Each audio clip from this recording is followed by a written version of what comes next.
নবী হে, ধৈর্যশীলদেরকে আপনি সুসংবাদ দিন। ধৈর্যশীলদেরকে সুসংবাদ দিন। তার মানে বিপদে ধৈর্য ধারণ করতে হবে প্রিয় ভাইরা। ইন্নামাস সাবরু ইনদা সাদাকাতিল উলা। বিপদে আমরা অনেক সময় প্যানিক হয়ে যাই, অস্থির হয়ে যাই, কি করব, হতাশ। না, মুমিনরা হতাশ হয় না, ধৈর্য ধারণ করে। কি করে? কি করে?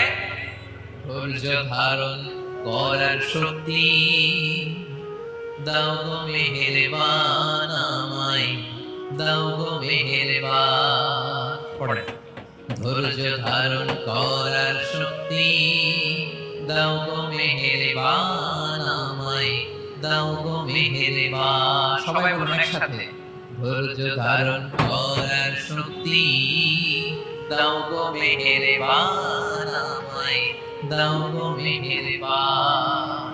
বুকের ভেতর ব্যথার নদী